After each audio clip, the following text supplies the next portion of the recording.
Jay Crawford, Adam the Bull, Garrett Bush,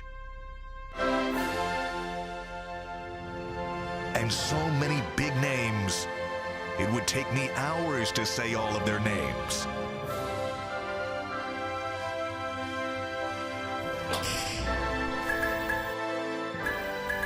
The ultimate Cleveland sports show. Booyah! Welcome to the show. You know, we start on a sad note. I just saw this on my drive-in. What'd you see? The late, now great Gaylord Perry has left this earth. Yes, we saw that. 84 years old. He was the spitballer. He wrote a book, He was a The cheater. Spitter and Me, and got into the Hall of Fame. Can you imagine? That'd be like Barry Bonds writing a book, Me and the Roids. Man, this dude. And he still got in. Still got it. He's I so- know we're not going down this road, but it's ridiculous that Bonds and Sosa I agree with those you. guys are not. We'll save that for post-Cleveland Browns season. We're gonna do that. We're gonna do that for a spring It's training absurd. game, Yeah, right? yeah. Like, Non-football season topic, Yeah. but you're right. Yeah. I agree with you. But I just thought it was worth a mention because he did play for about half of the major league teams. I remember there was a Sports Illustrated article late in his career where he posed with all of the hats that he had worn in his career. Right. And it was over 10. It was well over 10. And his time here in Cleveland was interesting. The team sucked.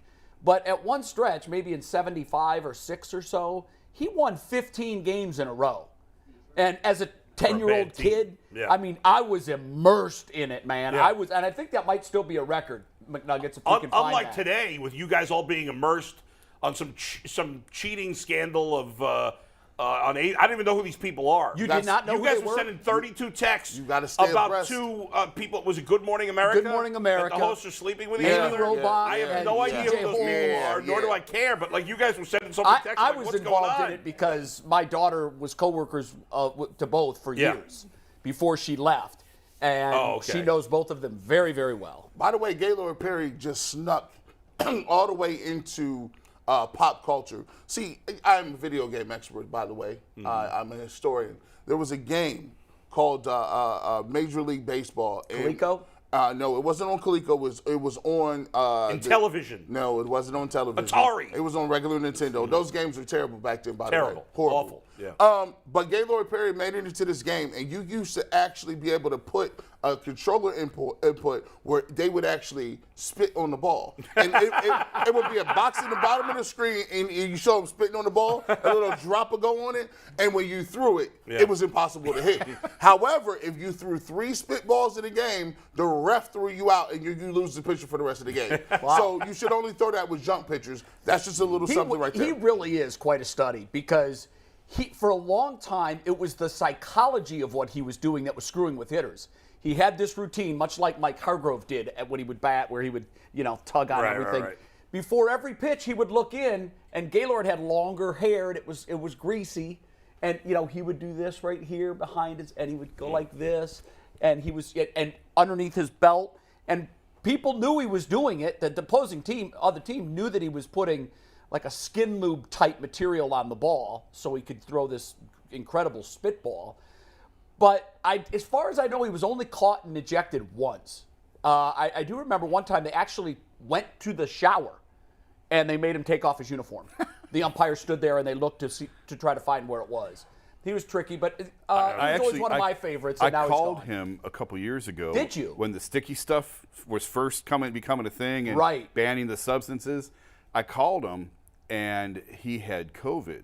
And I feel, and this was like in the teeth of COVID. Right. I feel like, and I talked to his wife, and she said Gaylord's not feeling well. He's got COVID. He'll talk to you when he's feeling better. And I called our desk and said, just so you know, Hall of Fame pitchers got COVID. This isn't looking too good. Get the obit ready. Yeah, we did. Yeah. And he pulled through and survived. And unfortunately, I dropped the ball and never called him back. That would have been a really interesting conversation. I know. Now you're kicking yourself because today that would have been. I saw it this morning. Was like, that column would be trending today. Kind of like the Browns dropping the ball and not having Deshaun Watson speak yet. And that's where we start. Before we dive into the topic, I want to mention this. Joe Thomas, one of our favorite guests for sure, on the program. He's going to join us at the top of the noon hour. We're going to talk about a lot of things, Browns, Deshaun Watson. I also want to get his thoughts on Jeff Saturday. He had some strong comments on Saturday being hired. We're going to play this game that McNuggets is super excited about. It's called Drop in the Bucket. Drop in the bucket. None of us even know what the hell it is No or clue. how it's played. He's going to explain it, so learn with us what drop in the bucket is. Hopefully it catches on. A couple of your games have. A couple of them have not. Maurice Clarett, no fence riders. We'll probably give him some time to take a little victory lap. He was telling us the last 3 or 4 weeks of the regular season, this Buckeye team is too soft. No nasty, too cute. Michigan has it, and I'm sure he's got some strong thoughts on that. Aditi is a very slim hope that she calls in.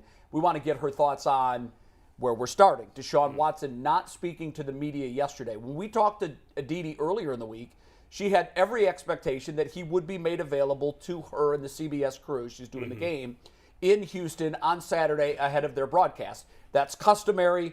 The teams always bring the coaches and the quarterbacks, and they have a conversation so they can be more educated on the game plan during the game.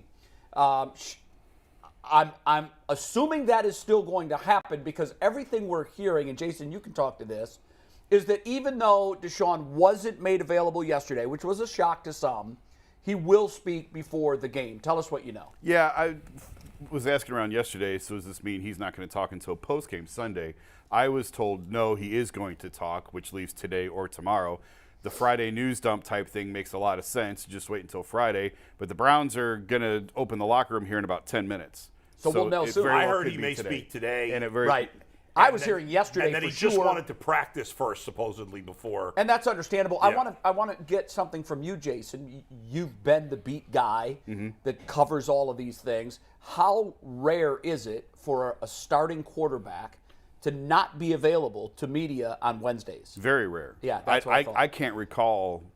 I'm sure it's happened. I mean, I did the NBA for 10 years, but Right. the last 4 I've been in the NFL world. I can't recall the quarterback not talking. I don't either. Unless he's hurt, obviously. But even if he's hurt, then the replacement Well, talks. it's usually if he's hurt and he's taking treatment at that time. Yeah. Sometimes they'll use that as an excuse. I thought it was. I was surprised because not only did Aditi say that, oh no, the Browns aren't going to do that. That's not who they are. They're going to make him available.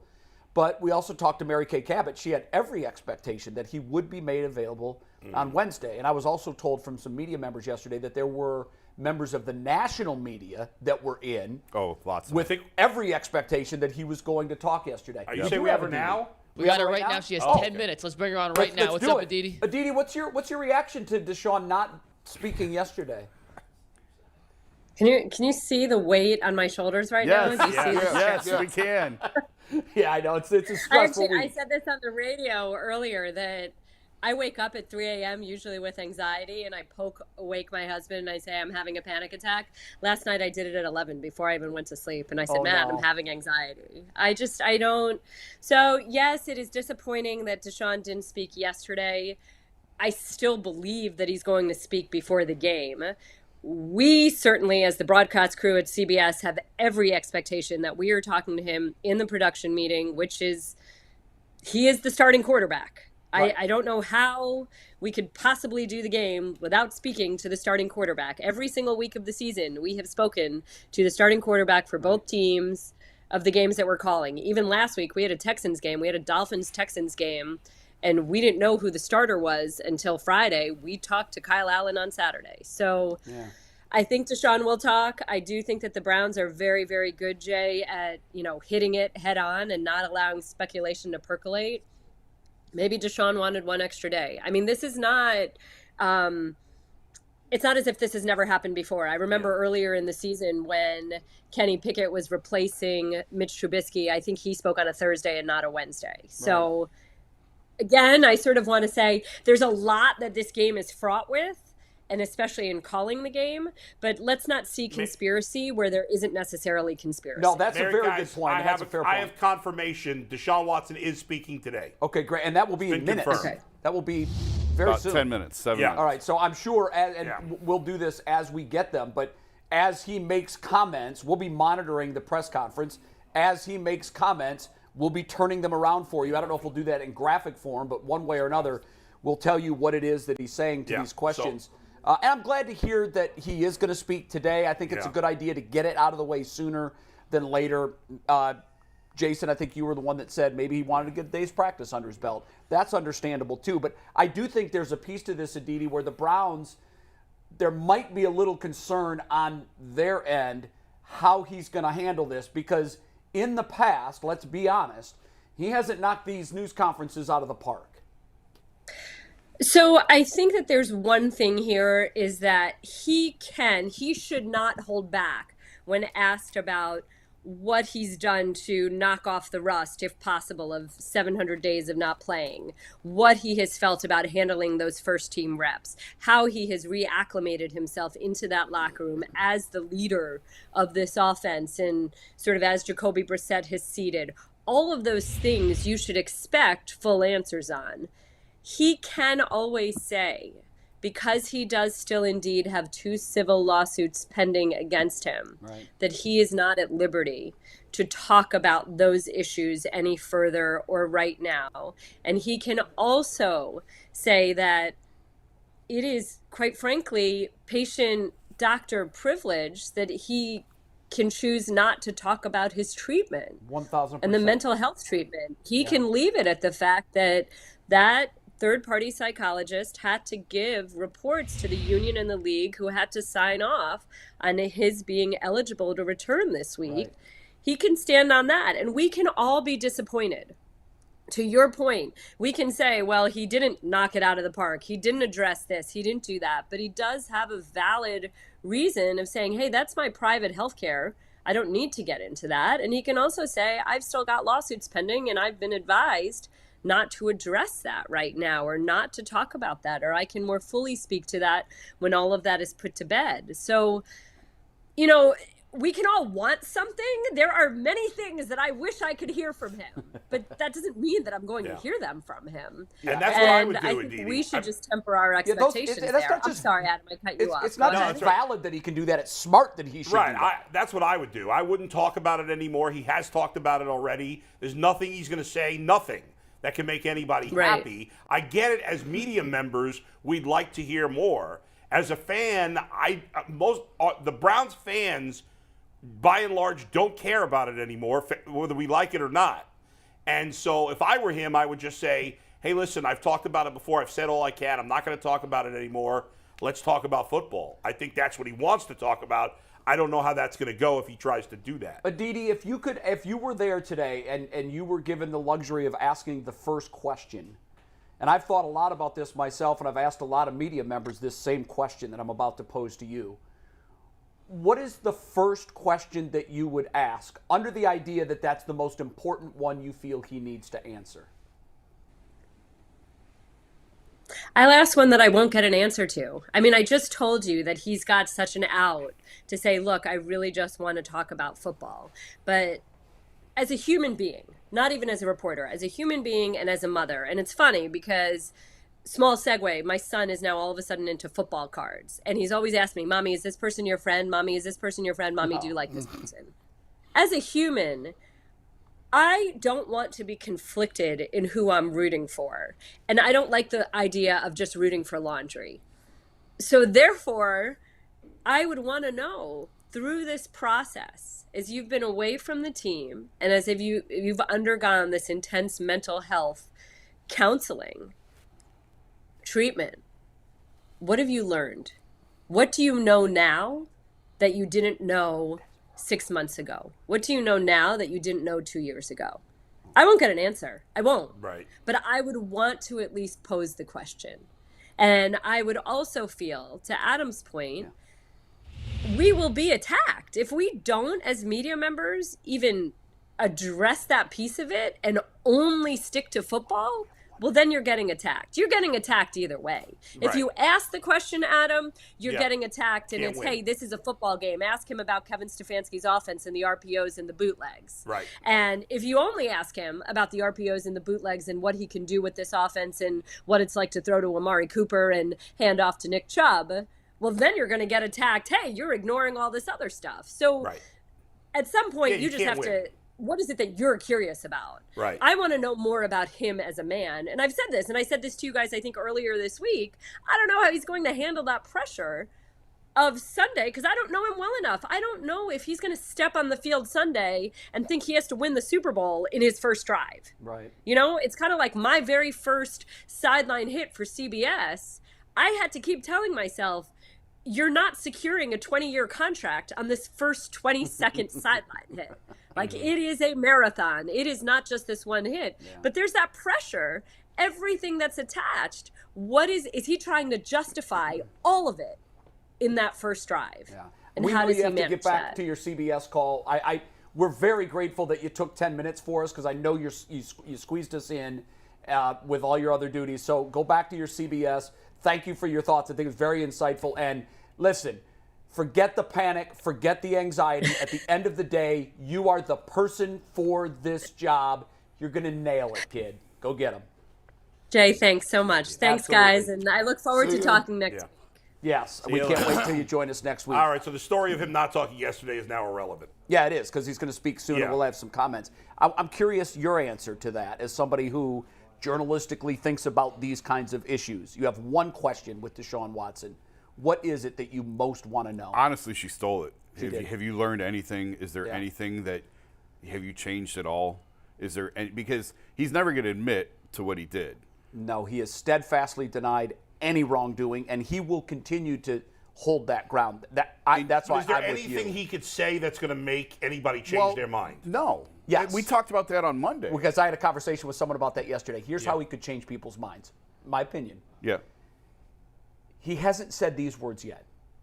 If I egreged anyone, if I behaved anything other than gentlemanly, if I made anyone to feel uncomfortable for that, I am truly sorry. Yeah, but that's people say that all. If I He hasn't offended, said that's a that, late. But Bull. that's not enough. Here's what he could say that No, I it think. is, Bull. It's fair. No, because here's what I think he could say. I do think there's something, but I think he has to go a step further than Okay. that. If he actually feels this way, and he said this, if he said, "I've thought about some of these interactions with these women, and I think there were a couple occasions where maybe I put them in a tricky spot." But, Bull, he steadfastly has maintained every time asked, I've done nothing I wrong. hear you. So I can't expect him to say that. I'm if not. he thinks I'm he hasn't. definitely not expecting him to say that. I don't even know if that's the case. Yeah, so I wouldn't want him to cop to something that he didn't. 100%. If he doesn't You're really saying feel that if way. he indeed I'm has saying, thought about let's that. say because there's been, listen, I think when we hear about these situations, we always jump to conclusions. We make our decision. We could say, let's leave it neutral, but we all jump to conclusions We based pick our on what camp, we hear, and rarely right? do we switch sides. Right. And the truth is, as we've said a million times, that only these women and him know what happened in each particular situation. Right. Nobody else knows for sure what happened. I think I've thought it's possible all along. I don't know. I'm just saying it's possible that there was a situation where a massage can be a little intimate. Sure. Right? Even in a totally. Well, you have a woman putting her bare hands on your bare Exactly. skin. Yes. And there are some times where I could see it being possible that a man in this situation could cross the line, okay? Not to the point where it's criminal, right? But to the point where it makes somebody uncomfortable. Sure. Or that's it's just not essentially appropriate. what I'm saying. And then maybe if you're someone who grew up in a small town and women have been throwing themselves at you because you're a big football star, maybe you don't even realize you've gone too far. Right. Because in other situations, people have just been like, and maybe now, and I don't know that any of this has happened. I'm just saying I think this is possible. And maybe now he's looking back and saying, after all I've been through, maybe I shouldn't have done this or done that. Right. Who knows? Maybe Again, he will. I don't expect any of this to happen. I'm just saying that would be one thing he could do if that was actually the case, that some people might say, okay, maybe he has learned or maybe, Or he's saying, I don't got to stand trial for no regular people. He as a man, I done went through my 11-game suspension. I took 11.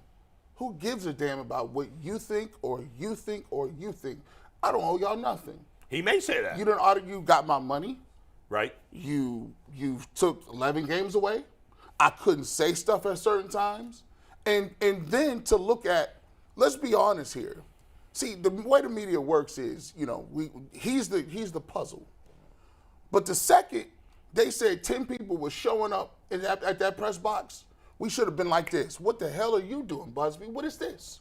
But we were saying no, not like to the point. Come on, we questioned it yesterday. I said I think the move is dirty. What I'm talking about is totality, the whole thing, everybody. Ain't nobody been on TV or no ESPN, no Fox talking about why would you bring 10 victims to a game to reinsert trauma. People have been saying, but that's not as egregious a thing as somebody potentially sexually abusing women. But watch this. Yeah. Let's talk about it. He's not allowed to talk about none of this stuff, right? Yeah. What happens if Deshaun Watson just ended up accidentally at one of these people's sons' games?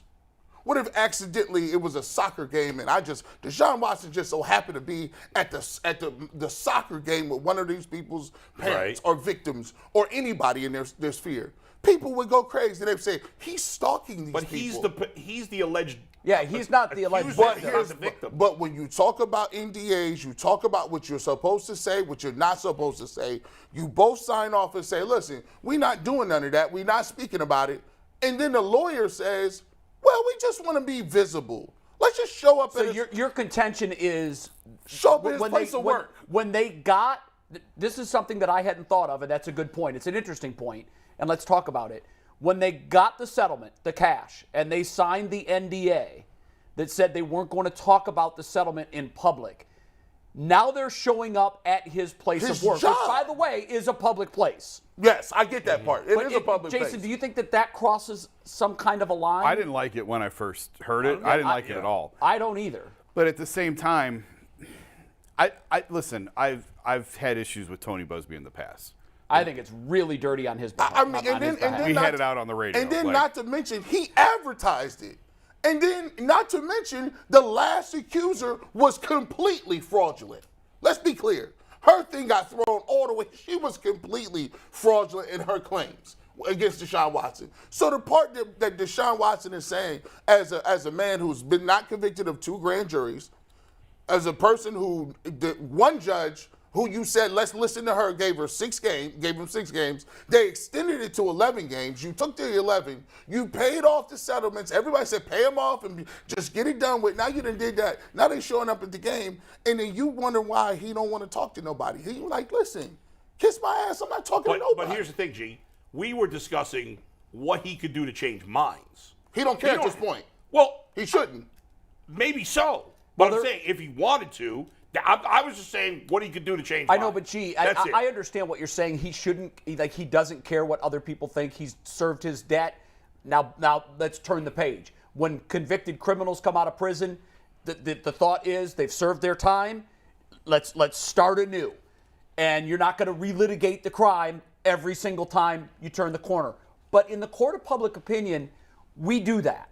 Yes, we do. We do that. When you're a convicted felon, even when you're out, you're a convicted felon. True. And he's not convicted, and he wasn't even indicted. Right. But I do feel like there is some import for him to pay attention to the court of public opinion, because the one thing, the biggest misstep, the biggest banana peel that tripped him up the last time was his refusal to, and now an innocent man shouldn't show remorse.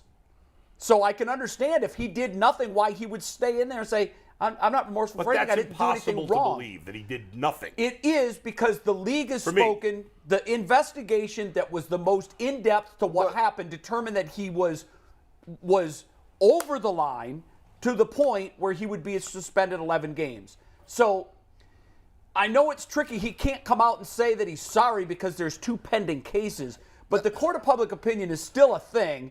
And they will kill him if they don't get the right answers. Not to mention, hold on, how is this? Hold on, I thought the Texans got sued too. But you bring them back into the luxury boxes? You just got sued for the same thing Watson did. Nobody. I need to hear those questions. Why would you bring accusers and victims? Well, I don't think the Texans are bringing them. Didn't they buy? No, it's Busby. Busby bought the suite. He bought the suite. Here's the thing: it's a publicity stunt. Yes, because if it wasn't, he wouldn't have made it public. And of course it is. They are props, and that's what I hate about it. If they are indeed alleged victims or actual victims, the fact that their lawyer would use them as a prop in a publicity stunt makes me sick to my stomach. And then for all the people they've agreed to do it. And for all the people that have been sexually assaulted, have been through trauma, I can never, like, I got a wife. We all got wives. You think I'm going to some game? Well, we can't speak for that. I mean, we don't know. I'm speaking for me. What about this? What I'm about only me. the victim statement? Yeah. Is a thing, okay? Yes. When a relative of a deceased victim from a murder trial, at the end of the sentencing, that is cathartic and therapeutic for the family to stand in front of the victim and say, you know what?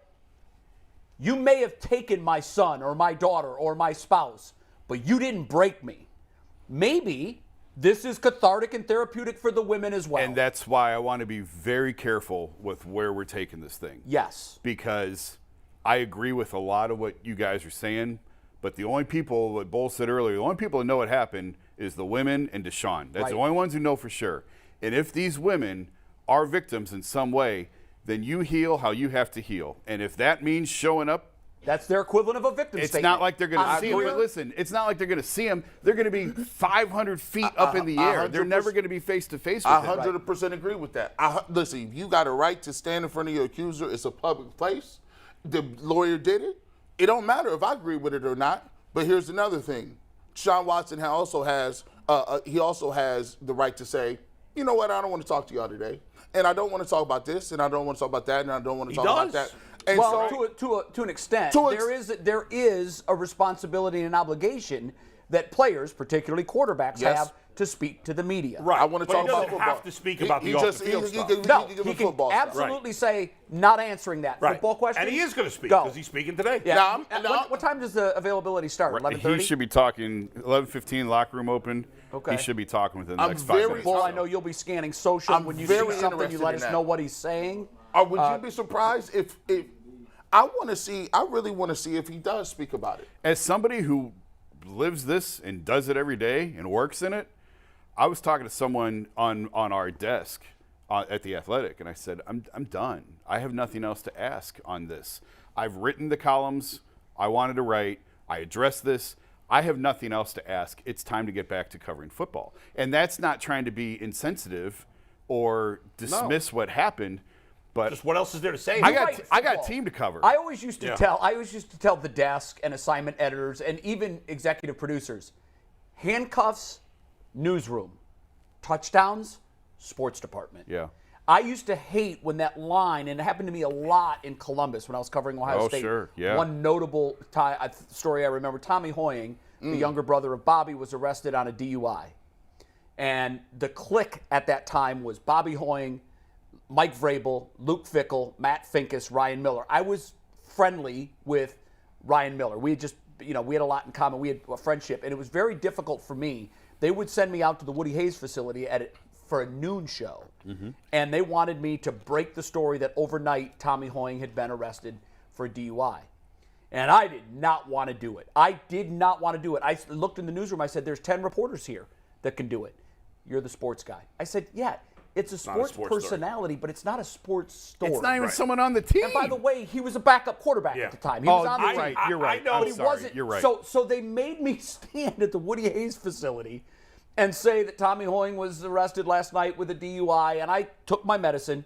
But man, as the players started coming into the Woody Hayes facility to practice, I wasn't fearful for my safety. I knew that they weren't dumb enough to do anything. But I heard it from all of them. All of them. The hell you do, what, why are you talking about that? That's not a story. That's not even a story. And yes, I didn't disagree with them. No, it is a story. Not for me. It's not a sports story. Right. But things have changed, obviously. When I started doing sports talk 21 years ago, whatever it was, I rarely talked about stuff off the field. You didn't know as much, in those days. And now, no, but when there were big stories, but this Deshaun Watson story, obviously we've talked about it. At this point, to me, there's really nothing left to say about. We know as much as we're going to know at this point. Yeah. By the way, Amari Cooper's speaking right now. So. Okay. So he may be next. He may be last. Watson is one of 4 players scheduled to speak. It's Cooper, Watson, Taki, and Bitonio. Those are the 4 players scheduled to speak today. So Watson is not first. He may be second, third, or fourth. As soon as he does. Did Browns put out a list of who was going to be speaking? No, that was from some inside sources back here. I was just wondering if they listed them in that order. Maybe it's likely that that's the order they'll come out. And by the way, I would love, just for me, I would love to see him take the challenge of speaking. I would love to see him take the challenge of saying, let's answer this question. Because I think it's a certain thing. Communication is very important because communication controls your narrative. People, like Aditi said right there. Aditi says, I don't know him. I don't know how he's going to handle pressure. I don't know because I don't know enough about him. And when you have handlers, and trust me, and I don't like the word handlers because that's disrespectful to me. When you have people who are in your sphere that are helping you, manage your image, right, and what to say. My thing is, it's more powerful coming from you. So when you do get it right and you are in control of your own narrative and you speak from your heart, but you can also weave and tap dance and say, well, I can't talk about that, but I'll do as good a job as I can explaining But are you myself. confident that he can do that based on what we've seen so far with him? Well, I wouldn't, but he's been gone a long time. He's been gone, 3-4 months? And one of the things that I've always wanted to see was, hey, let's get with some of these image consultants. Let's get with these. I hope he's undergone more media Let's training. get with the media training so everybody can do it. It's just about putting the practice, the time, and the energy in. He is a very highly intelligent individual if you hear him talking about football. The way he talks about the game at a different level in the quarterback position is special. I know that cognitively it's there. It's just about putting the time, energy, and effort into it. The truth of the matter is some people never feel comfortable standing in front of a microphone. It's intimidating. intimidating. I always harken back to Ricky Williams, who was terrified. Absolutely had a phobia of speaking publicly to the media, one-on-one interviews, anything. He just did not enjoy it. I can understand it. Corey Kluber was horrible doing it. Corey hated it too. Hated it. And supposedly in the locker room he was great. Like, look, everybody, Right, but we never got to see Did you cover that him side much, of it. Kluber? Briefly, a little bit. Yeah, we never saw that. He was like side a of it robot. He because barely said anything. I interviewed him a number of times, and after he was terrible. every single interview, I just thought Bieber's not very good either. Someone's got a remote control, and they're moving this guy's lips, and words are falling out. Yeah. But you're right. I heard from teammates that he's a great locker room guy. Good personality. Had a sense of humor, which you would never think. Never. But, okay, I do think that we're going to we have to be on standby with his comments. We're going to pivot the show. So we're going to skip the bucket game. We'll play that tomorrow. You want to move that? With DeQuell. So Okay. we're not going to do it with Joe Thomas. We'll do it with you guys and DeQuell tomorrow. So no, we won't do it at all today. We won't do the bucket 'Cause we game were today. gonna We'll do say it that for here tomorrow. and with Joe Thomas. Yeah, we'll do it with DeQuell, but we can't do it with Joe Thomas unless we do it with you guys first because there's one outcome. So I don't want you guys to see it with Joe and then. Well, why can't we do it now, real quick? I mean, if you want, we can do it. We're not going to hear from Watson for probably 10 minutes. If we do it now, we don't get to no fence riders, and I'll start no fence riders. We'll do bucket games. All right. So Maurice is on? Maurice will be on in a sec, but let's start no fence riders because Joe's coming on at 12 no matter what. So let's get these in. We may end Maurice with Ohio State then. As soon as he's ready, we'll bring him in. All right. Just let us know when he's in. So where are we starting? No fence riders. This is no fence riders. Yes or no answers to questions about the game. A lot of them involve the one and only Deshaun Watson, including question 1. Will Deshaun Watson target Amari Cooper more than Donovan Peoples-Jones and David Bell combined? Only one person said no, and that is G. Bush. It was an odd question, by the way. Very. I thought it was strange. David Bell has made a picture. There's been a sighting from the graveyard. David Bell is. I don't think so. I think he'll be spreading the ball around. It's spray game. Like I think Deshaun Watson has never really targeted one person. And I just think he'll throw the ball to who's ever open until he figures out some sort of rapport with people. But for me, no. I think he'll throw the ball around. Well, I'm just looking at I think, I don't know if you went back and looked at the previous 11 games. I would imagine that in 9 of those 11 games, Amari Cooper had more targets than the two of them combined. Just my guess. He did it most, but not last week. I know not last week, but from my memory, the majority of the games, he was the overwhelming target. And there were games where we kept asking, is David Bell still on the team? Yeah. You know, he was out of a milk carton. I think they ran more 3-receiver sets last week than they have all year. I think we'll see more of that. Why do you guys think that? That they did that? Maybe to kind of get ready for Watson? I wondered about that, too. I wondered about that. I think, well, twofold. You look at it when you run more 3 receiver sets. That means you take one of your tight ends out of the game. Right. So Harrison Bryant's out of the game, and you look at it, they'll probably be throwing the ball more. The truth is, if you're throwing the ball a lot and Nick Chubb is getting 16, 17 carries or whatever the case may be, and you get a top-notch quarterback who you think is going to be great, you're going to be throwing the ball a little more. You have more diversity in receivers and routes. I mean, I don't think I've seen a 4 wide receiver set all that much. Not for the Browns. No, maybe in a couple games when they were down big. And that's a regular sight in other teams, right? Yeah, sure. So, Yeah, we haven't seen it. All right, Maurice is setting up right now, so we'll bring him in on the next question. Okay. But for this one, question number 2. Will the Houston Texans score at least 3 times this game? It was a 4-2 split. Tyvis, G, Brad, and Bull said yes. Wow. Jay and Jason said no. Damn, I hope they don't. field goals count, right? No, Yeah, they field count. goals Field goals Yeah. count. This is any 3 3 scoring scores. drives. I've totally. Or it could be a pick 6 or Pick six is- return they have I mean, the Each. Browns haven't held any team under 3. I know the Texans are terrible. Well, that's the but- thing. Awful. I'm kind of flipped on this. I've thought all along this game was going to be close and they were going to struggle. Yeah. Texans have given up. Like, Tom they've Brady and the given up. Bucks only scored 3 times. Right. I just could see the game. I think it's going to be a blowout, but I could see it being, 31-13. They get a couple or- cheap ones late or something. Yeah, right. I think it's going to be a blowout. That's what happened last week against Miami. They scored 3, I think 3, maybe It was twice. 30-0, and it Yeah, ended at up 30 halftime. to 15. Yeah. So, all right, it's interesting. I hope they don't. I just keep thinking.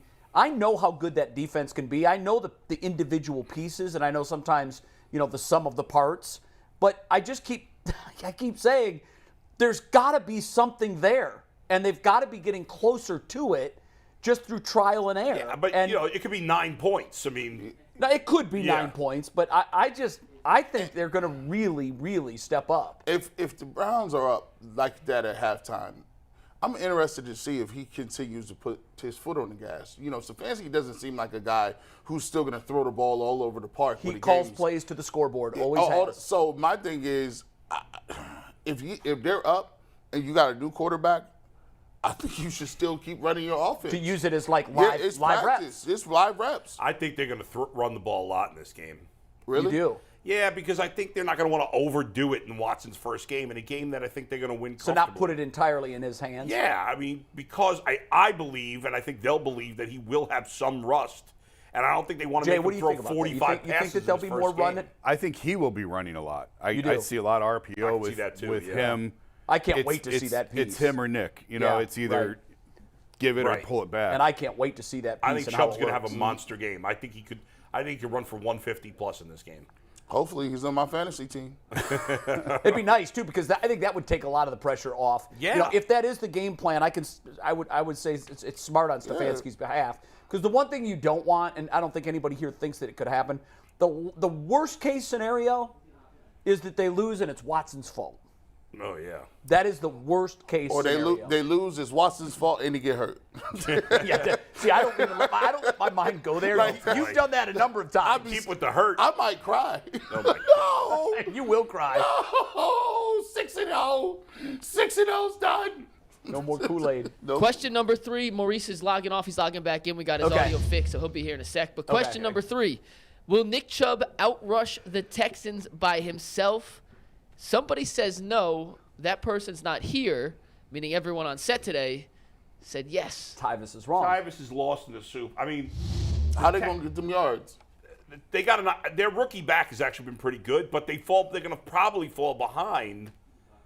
And they're not. They just don't do anything well. I don't We know. do have to remember that the Browns' rush defense is on par as one of the worst in the game Agreed. in 20 years. Yes. But if I'm the Browns, I'm not even worried about the passing game. They don't even have a quarterback. So you're going all in to stop the run. Yes. Yeah, I tend to agree. Yeah, I got 10 people up there. 10. But at some point, they went all in to stop San Diego's ground attack, Yeah. and they couldn't. Now, I know they had a great back. But they couldn't go all in like you could against the Texans they got because they got a Justin great Herbert. quarterback. They got Mike Williams This team doesn't have a quarterback. The Browns can do to the Texans what a lot of teams have done to the Browns. Right. You're right. Just take that film and just transpose flip it. it. Yeah. Their There you go. quarterback is significantly worse than Jacoby Yes. Brissett. Yes. I mean, Davis Mills has been awful. Yeah. Is Maurice on? We got Maurice. Maurice, what's up, man? How you doing? Bo, what's up, brother? What's going on? What's up, man? Wow, that's an interesting locale. Are you on a subway train? Where are you? Got bad connection. No, so I'm actually in Cleveland, rolling through the streets. You're in Cleveland. Okay, very good. Hey, Yes. before we start with No Fence Riders, we're going to finish with the Ohio State stuff, and we'll give you your moment on that. I wanted to commend you and congratulate you.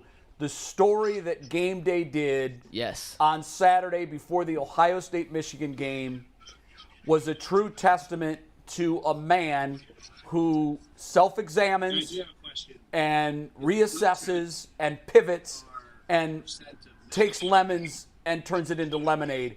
I thought that Gene Wojciechowski, and I talked to him after the piece about it, I thought he did a marvelous job. He's my favorite television reporter anyhow. But I wanted to congratulate you for telling your story in a way that was very endearing, and we couldn't be more proud of you and the work that you've done to make all this stuff happen for yourself. No, thank you. Hold it real quick. Let me close this up. Now, I really am in Cleveland. I had to come to the front seat now, but thanks for the compliments. But me and Gene have had a long relationship. We were able to get back together 20 years later and complete the story. I was happy with how it turned out. And what everybody's seen, and I always say it, it's just a process that's been taking place for the last, 10 or 15 years of my life. Right. Just getting up every day, working, compounding positive effort, handling my business like I'm supposed to. And, I came to the show, what was it, last spring or summer when I began to talk to you all. And I kind of shared some of my life with you all, but that small 6-minute clip kind of showed a larger part of it. I wasn't joking. I was in the back seat doing it, but I'm really in Cleveland, ripping and running, doing business and chatting with you right now. But it's literally what I do every day. I think Gene said in the story that you try to fit 28 hours into every single day. Oh, absolutely. Every single day I get up and handle business, and the title was correct. You don't want to waste any days of your life. I think being in prison, you start to realize how much time was wasted just playing around with your life. Not taking yourself serious, not doing some of the stuff that you promised yourself you'll do, taking things or opportunities for granted. And so I get up like I got up today. We got in at midnight last night up in Independence, and I was up at it 4:30 this morning getting after it. And I do believe in sleep, but I also believe that if you have opportunity in front of you, and if you're serious about it, and if you're serious about handling business and holding your commitments to your partners and holding commitments to the people who are in business with you, that you'll get up and you do what it takes to make something successful. And I've been fortunate enough to do that. And I don't know. After I was done with the piece, I hit you up and I told you I was happy with it. I was happy with Gene. Right. I'm happy with life. Happy to have joined the show. After a baby and after all those other crazy things, I thought I'd be able to get up to Cleveland more and sit down and hopefully enjoy this part of the season and get in studio and be in studio. But I don't know. I'm just loving where my life is at right now. Well, you should be. And as someone who's a friend of yours and Gene, I know there was beef there for a long time. I'm really glad that bridge has been mended because you're both excellent human beings. Back to Fence Riders. Question number 4. Question number 4, Maurice, we'll start with you like usual. Will this be the game the Browns defense finally forces multiple turnovers? What say you? So me and my buddy Brown, we say yes. So I looked at my no fence rider questions before this, and I said yes because I'm Homer, and I hope Cleveland wins by 1 million. Yeah, baby. How about this? I'm pumped up like everybody else that Deshaun is playing, and I'm happy he's back there playing. I think that not the crowd will go wild. They'll probably boo him. But hopefully the Browns get excited about what's going on, and we get us more turnovers than we usually get. And so I'm saying yes. Hey, Maurice, you got your Kool-Aid, right? I sent that. I got the Kool-Aid ready for us to drink, the 6-0 joint. It got the jars. It got the thermos. You can get those over at Circle K as well. Just tell them G. Bush sent you and go get the Kool-Aid. Just ask for the 6-0. 6-0. Get that 6-0. 6-0 special. Yeah, if they go up there, please don't go up there for real, though. Like, I got a lot of really crazy people in there. Don't go to Circle K. Say G. Bush said nothing, bro. Only one person agreed with Maurice on this, by the way. Oh, wow, really? And that was bold. I'm drinking the Kool-Aid. Hey, listen to me. I'm drinking the Kool-Aid because I'm a forever optimistic fan about the Browns and all things turned around. So I'm drinking the Kool-Aid. Yes, sir. Yes, sir. I mean, I know the Browns haven't turned the ball over or forced a lot of turnovers this year. Is it still 3? Do they have 3 takeaways? I don't even know what the number is. This is more about the Texans being awful and their quarterback likely throwing some picks. I think the Browns will, and I think they'll just be more. They were more aggressive defensively against Tampa. I think they'll be more aggressive this week. It's so funny. They say they got 8. I remember Denzel Ward got 1 against the Falcons. I think Grant Delpit picked off Baker. There's a fumble recovery against the Clowney sacked the Ravens. Flacco. Clowney against Flacco. Miles Garrett forced 1. Yep. If you can name all the turnovers off the top of your head, that's a bad thing. Well, there's 8. You don't have that many. 11 games, so they're not even averaging a turnover a game. No. That's like my mom said. This is the game to to turn the corner. Right here. Yeah, you're right. I mean, you would think that there has to be a regression. Or in this case, you'd think that they would pile them up. Right. Because they've been without turnovers all year. But I think that's also a product of they don't blitz. They're not aggressive on defense. They're waiting for the play to come to them, and that's they have not no pass rush besides Myles Garrett. How mad are y'all gonna be if all of a sudden Joe Woods says, "Oh, you know what? Let's just turn the faucet on." I won't be mad. I would say finally. I could see it happening in this game. Where has this been all year? I'll be mad as hell. I'm not gonna be mad. I would be mad as hell. I'm like, where is this at, Jason? Where was this? He was like, hey man, we just figured some things out. Goodness, I don't want to. I know. That's the problem with going to 6-0. Well, you know, when that's going to be a question mark if they do. Here's what I was thinking about yesterday. At the beginning of the season, when they were starting their macro game plan, how are we going to address the season? I imagine that this discussion was had. We can't be super aggressive because we don't have the quarterback offensively that if we get in a two-score hole,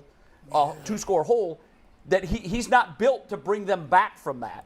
So I think that was probably a conscious effort for them to lay off on the blitzes because we can't get burned. Well, surprisingly, their blitz rate is middle of the pack. I wouldn't have guessed that. You know what, Jay? I don't know why the hell I didn't think about that.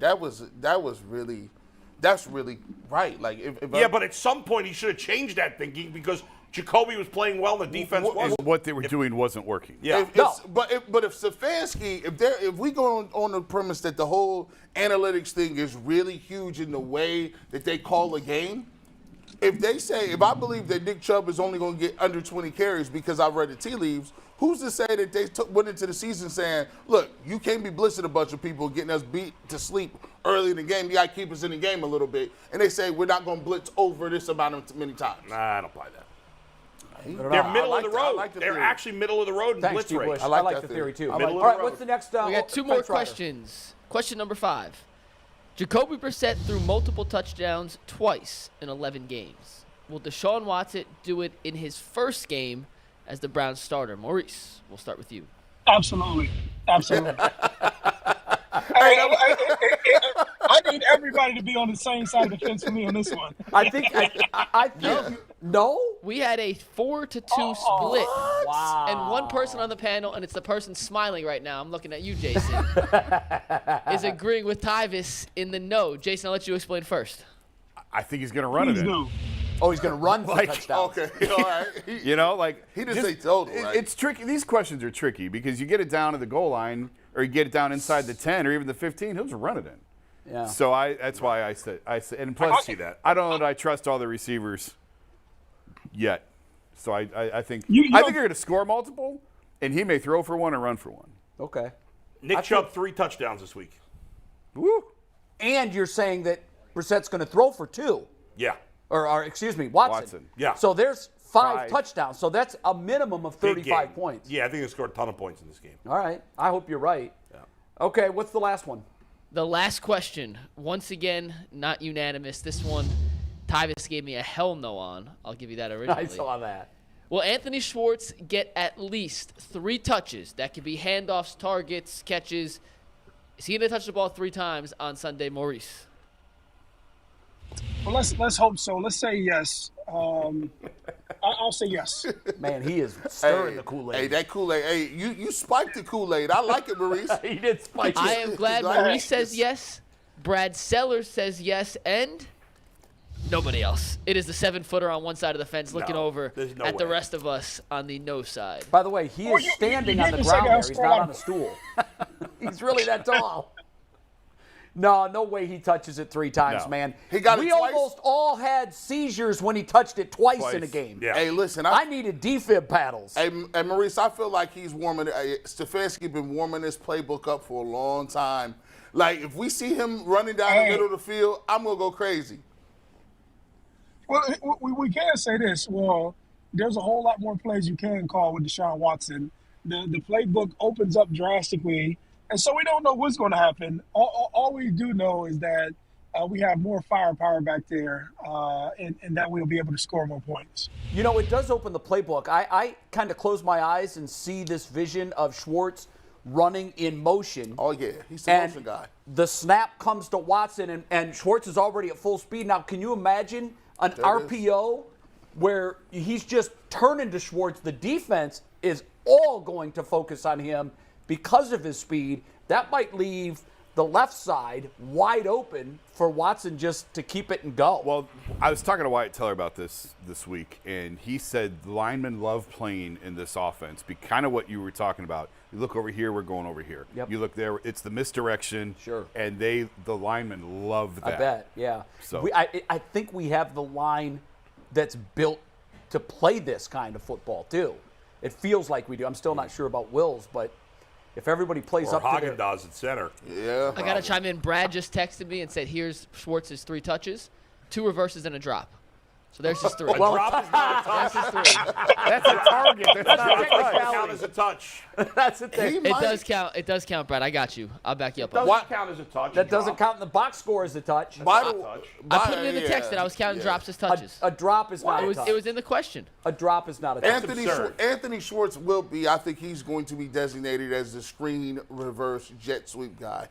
Like his catches will all. If you watch Deshaun Watson play, they have always got one guy designated that they're going to throw quick screens to. Did you see the Twitter clip Hayden Grove put out yesterday? Oh, Schwartz drops the yeah. ball. Was it Bell the other one? Now, there was a lot of there was drops. a lot of them. There was a I lot think of Bell drops. and Schwartz. Yeah. There was a lot of drops. It was Watson Bell, was throwing Schwartz, bullets. Harrison Bryant, and Pharaoh Brown. Yeah. Well, all I got to tell you though, off their now hands. those balls didn't seem to have a lot of juice on them. But I I was thought they did. talking I to Channel 3's sports photographer, and he said, and this is the thing for photographers that shoot a lot of sports, they get the pacing of the pass Yeah. as they're shooting it. And he goes, I was behind on everything.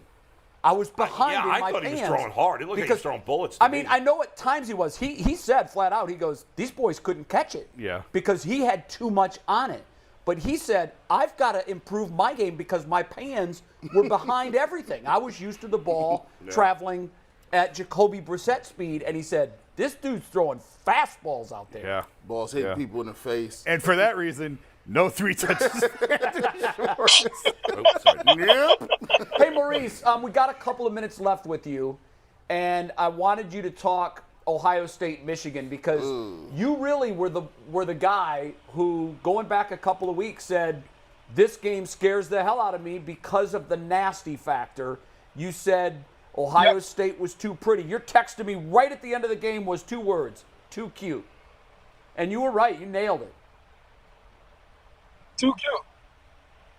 Yeah, I mean, I seen it before. You see it in recruiting. You see it just in town. You see it when they interview. You just had no grunginess, man. You don't have, there's no pride in Ohio-style grungy Midwest football. I don't care if my opinion is liked or not. I'm not really here for that. I'm just here to say what I see, and these guys just weren't tough. Like, even when they get smacked in the face and Michigan starts to put their foot up their butt, you didn't have anybody respond. There was nobody getting mad. There was nobody who was angry. There was nobody who was running with authority. There was nobody who was tackling and trying to knock somebody's head off. There wasn't that moxie that you get from your premier football teams. And even from a coaching standpoint, it almost felt like Harbaugh bullied Ryan Day and, whatever his name is, Bowles, the defensive coordinator. It just felt like that. Leroy said even they for stole you their lunch money. Yeah. I mean, but just think about that. Even for him to say something like that, he's watching the same game that everybody else is watching. You just don't rip off two 50-plus yard runs in your rivalry game. Like when you have 11-game win seasons, like they can probably pick up me or one of you off the couches or the chairs, and we can go win 11 games. And you don't get paid to beat Toledo's and Kent States and stuff like that.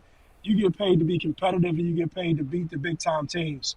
And that's what it is in Columbus. Is when you market yourself as the Ohio State and you trademark the name and you talk about these 5-star recruits and you talk about just having this premier program, nobody feels bad for talking about you the way that they do when you perform like that. And that's the standard that they hold themselves to. That's the standard I hold themselves to. And I told you need to get people there early in the season to see what you're made of. Just as well as you had in Notre Dame, you need a couple more teams to fight against, to see what you have, to see what you need to go recruit. But they better be happy it happened now. And maybe they woke up, and maybe that makes them mad. And maybe that brings another level of aggression that they didn't have before. And maybe if they get in the playoffs, you see it then, or who knows? I don't know, but you can't, like I said before, you can't beat those Georgia guys like that. You need borderline degenerates out there. When I played, I was a borderline degenerate. I'm serious.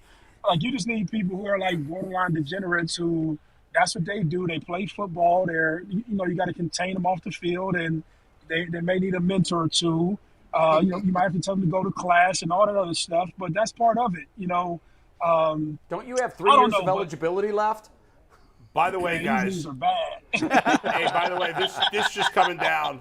Brett McMurphy just tweeted this. College football playoff officially announces it will expand to 12 teams in 2024. Yeah, that was the roadblock. The final roadblock for that was cleared last night when the Rose Bowl finally came to the financial agreement. Boy, they got paid. Yep. The first championship game in the 12-team playoff will be played on January 20th, 2025. Which I think is excellent news. So we only have one more year of this nonsense. Yeah.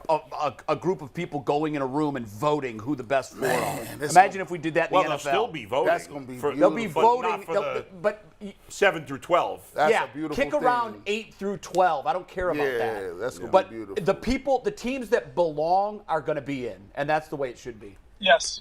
Maurice, Mike's got a question from a viewer.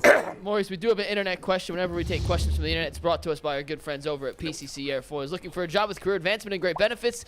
PCC Airfoils is the leading manufacturer in Northeast Ohio. All locations of PCC Airfoils in Eastlake, Mentor, Wickliffe, and Minerva are hiring for all positions starting at $18 and up, plus full benefit packages, paid time off, and a signing bonus. You can apply online at precast.com/careers to learn more. Today's question comes from Kenneth Yablonowski. Do you think the fact that Ohio State lost 2 3-star recruits on the sidelines for that game who have now chosen the school up north, do you think it'll affect other recruits?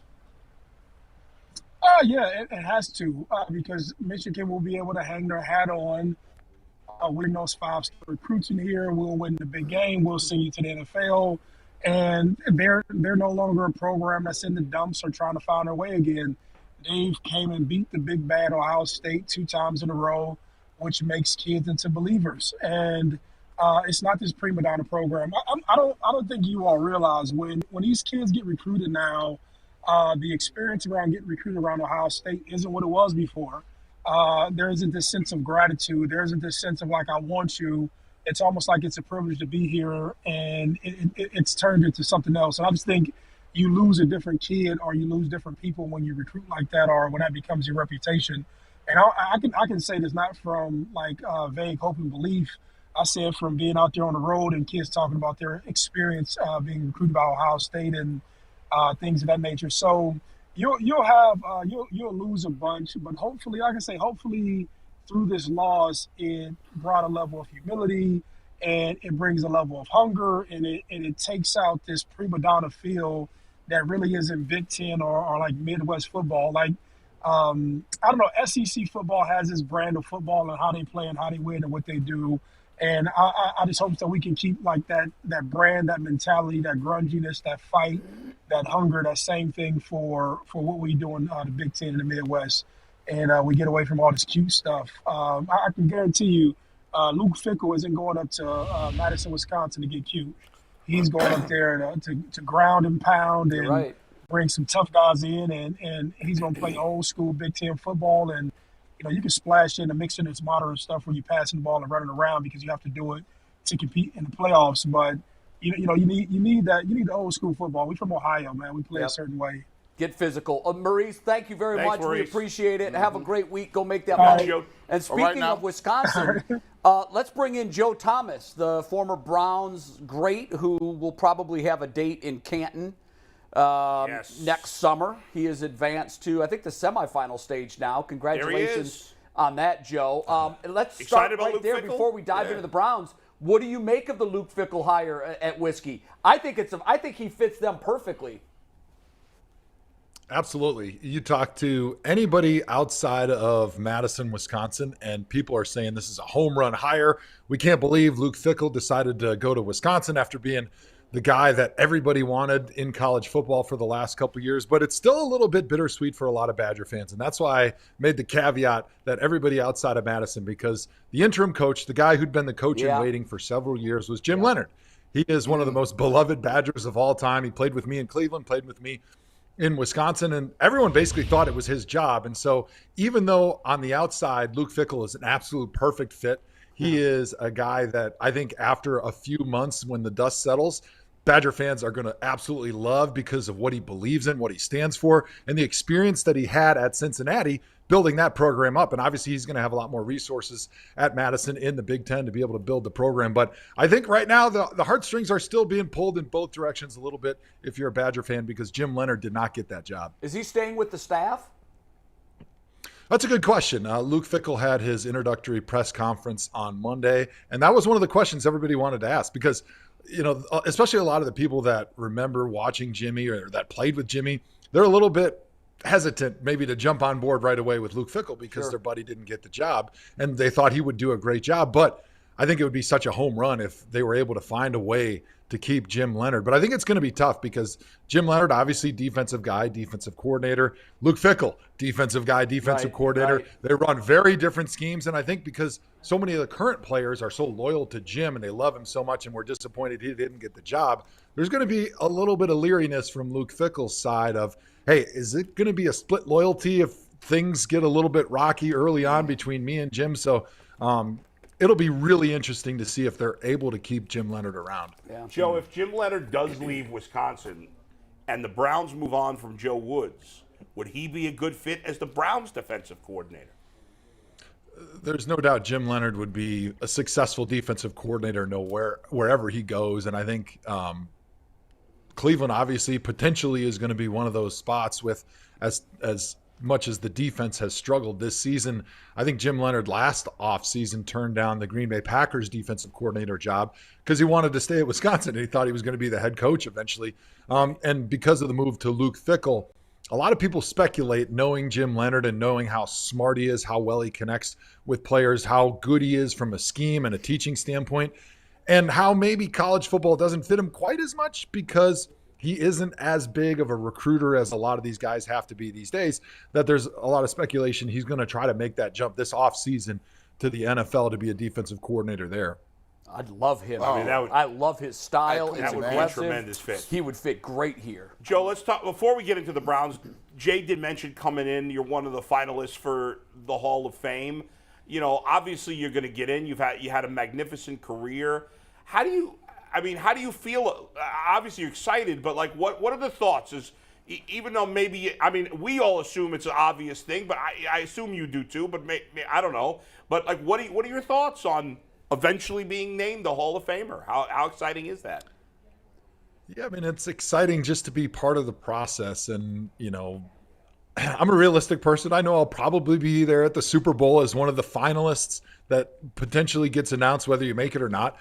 So I haven't really paid super close attention to the process of the voting as it goes along, as they continue to narrow things down. And it made my mom kind of upset because I think last week was when the latest narrow down happened. Yeah. And they don't call you and say, hey, congratulations, you're officially a semifinalist right. or a quarterfinalist or whatever it is. Yeah. And so I didn't even really notice until I saw it on social media, I think maybe Sunday or Monday or whatever it was, because I didn't do any media over the Thanksgiving holiday. And my mom sent me a text message. She's like, honey, I really think you should let us know when these really big events happen in your life. were named, a finalist. She's like, some lady came up to me at the grocery store and congratulated me, and I didn't even know what she was congratulating me for. And I was like, Mom, they didn't even call me. Like, I didn't even know either. I'm sorry. I'll let you know, but don't worry. I'm pretty sure things are going to go the way we want until we get to the Super Bowl, and that's really where the big decision and the nervousness will really start for me when you are a finalist and whether you do get that knock on the door or not. Yeah. By the way, I got into a knockdown, drag-out brawl on text messages. So I'm in this text chat with a bunch of dorks like me who play fantasy. Like, we're like insane fantasy football players, right? And we got into an argument over if you had to choose for the Hall of Fame between Joe Thomas or Darrelle Revis, if it was only you two guys and only one could go in, that's easy. Who would get in? And I said, I'm not just saying this because you're here, I said, to me, it's a no-brainer. Joe was great every year in his career. Darrelle Revis was great, but he wasn't great every year of his career. That, to me, or was for the obvious. long stretch that Joe was. And we were just like, I was like going, me and this guy were just going, but he's a big Jets fan, this guy, so he's biased. Yeah. That's all he has. We were going at it. I don't know. But Joe, there's some awesome names that you're on there with. Because, a lot of those guys belong in the Hall of Fame, no doubt. Yeah, there's no doubt. It's going to be a really strong class. And, I don't get into rating like how strong the classes have been. But maybe the last 3-4 classes, there's been a couple in there that have been critiqued a little bit. Deion Sanders was one of the guys that came out and said some of those things. But certainly when you look at the guys who are going to be finalists and potentially who are going to be in this year, it is a really super strong class. Like you mentioned, Darrelle Revis, Revis Island. And I think a lot of times when guys have their own nickname like that and they kind of define a generation of that position, especially a cornerback, which, is a little bit more flashy than left tackle. Certainly they've got a lot of awesome recognition, and deservedly so when he gets into the Hall of Fame. It's going to be well-deserved. Dwight Freeney, another guy, I think he's a first-time finalist or a first-time potential nominee this season, who, in my opinion, I always said he was the toughest pass rusher that I ever went against. I mean, he beat up the best left tackles in the NFL over about 13 years, going back to when he was a younger player, taking Jonathan Ogden's lunch money, taking my lunch money early in my career when he was a little bit later in his career. So he's certainly another guy that's very well deserved. So it's going to be really fun. Whoever gets in, it's going to be a really strong class, I think. This is a little strange question. Your man Deshaun Watson has not played in 700 days or something like that. Now, that's a long time off of football. Obviously, he has trainers and different things like that. You've been retired for how many years? What, 5? Is it 5 years? 5 years. Five, that's crazy. If you had a year and you had 1 year to just train and come back, could you make it through one game?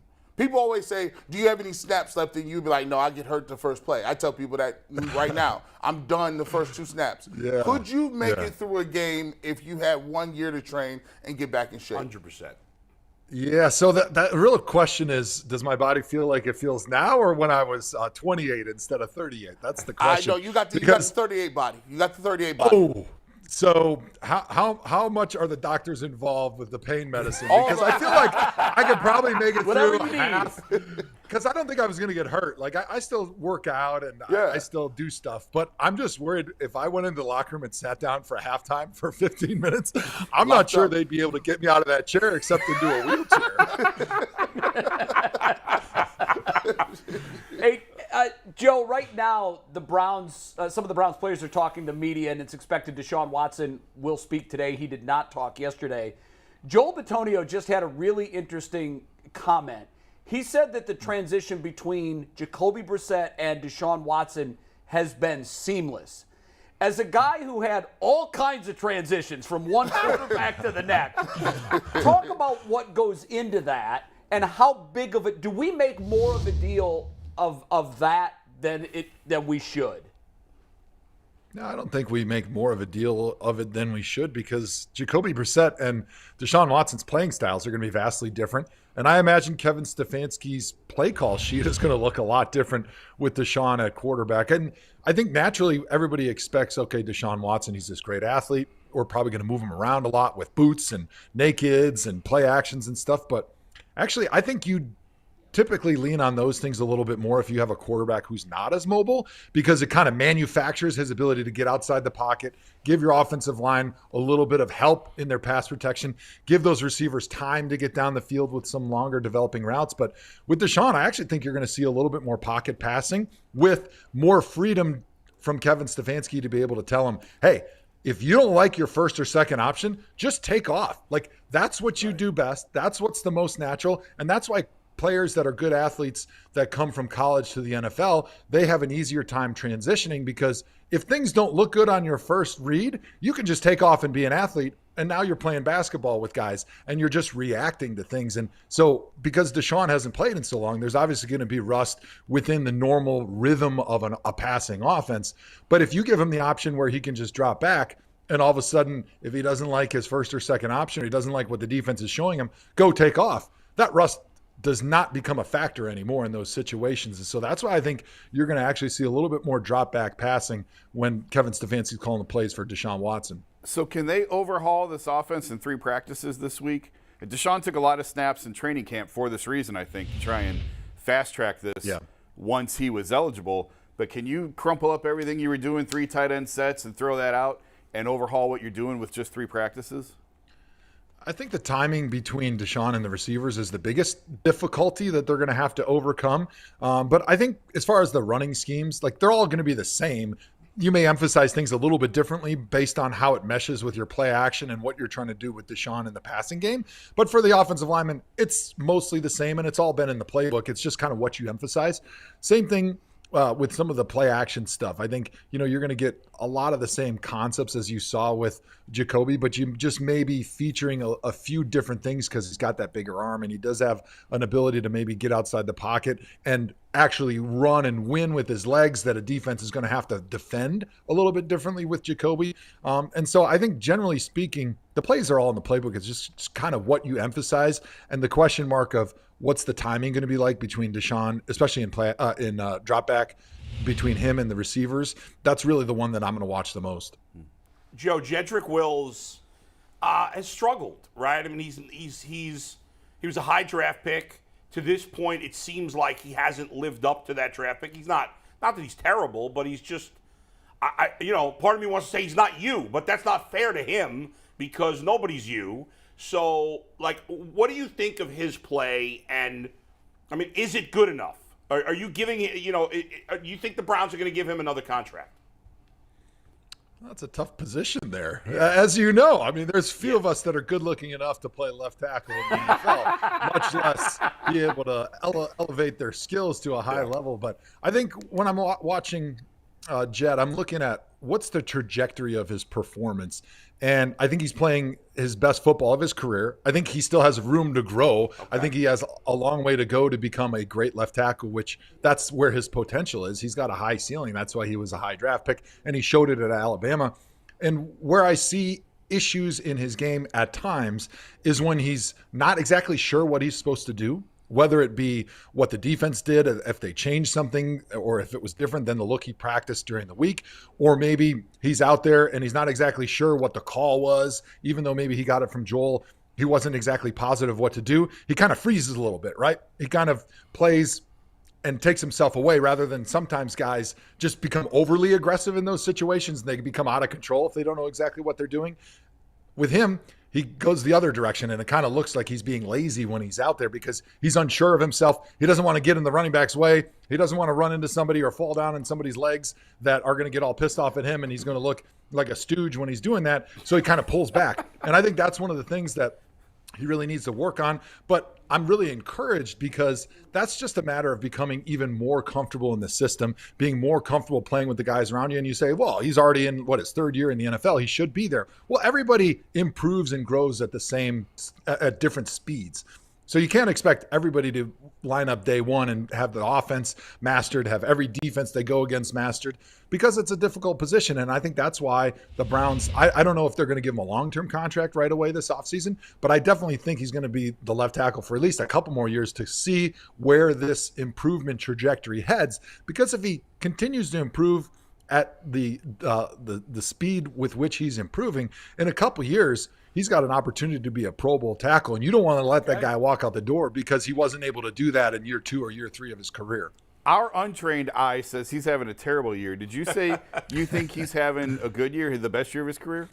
I think he's playing the best of his career. Last year, I didn't like how he played. I thought that the ankle injury really nagged him quite a bit. But I think part of the problem is in your third season when you're a top pick, the microscope's on you in everything you do. And now in the social media world, you get people that, like us, like bozos like me, that either have a take that he's going to be a great player or he's going to be a bum. And then so we look to reconfirm those takes throughout the season. And it's easy when you're watching 69 plays or 70 plays for an offensive lineman. It's easy to take 3 or 4. Even when I was at the best in my career, you could take 2 or 3 plays from almost any game and you could highlight him on social media and say, look at this guy, he's a bum, he's getting beat. Because that's just the nature of the position. Like, if you grade out 67 good plays out of 69 or 70 good plays in a game, that's going to put you in the Pro Bowl every single season, because anything over 90% success on the offensive line of doing your job is pretty good. Now, the level gets raised a little bit when you're Joe Bitonio, because you're looking for perfection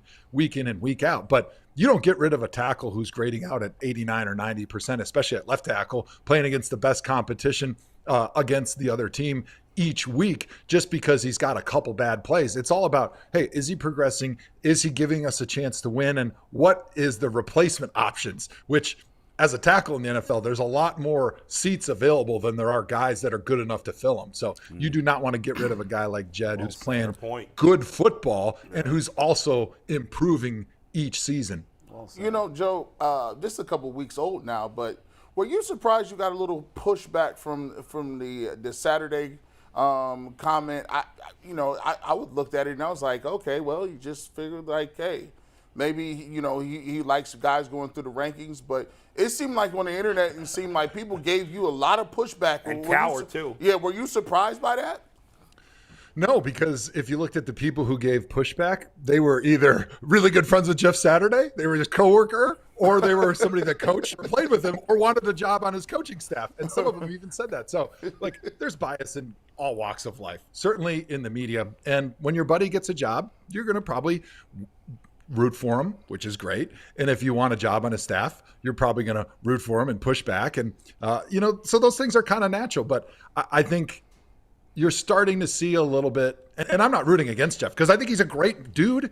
I know him a little bit from playing with him at the Pro Bowl, from working with him for a brief time at ESPN before I took my NFL Network job.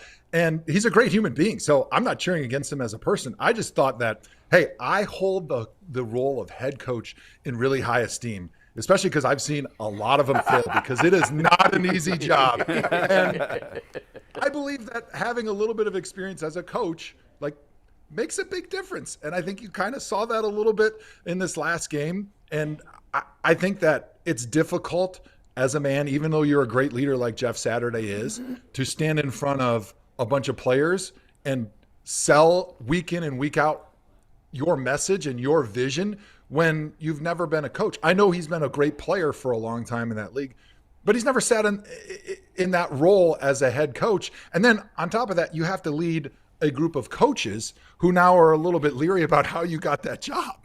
And especially in that moment, you're leading a bunch of coaches that maybe you're feeling a little bit slighted because they thought that they deserve the opportunity to be standing in there and proving themselves to everybody in the NFL that they can be a head coach and they can do a great job. So I think there's a lot of reasons that it was not a great decision for the owner to hire a head coach that had no experience. But I guess time will tell. And that doesn't mean he can't have success. Like, if I sit down at a blackjack table and I get 19 and I hit and I get 21, that doesn't mean it was a good decision, but I just got lucky and I got successful because the cards were in my favor. It always comes out in the wash. It always comes out in the wash. That's right. We'll find out. We'll have a much better idea at the end of the season. McNuggets has a question for you. What's up, Joe? How you been, man?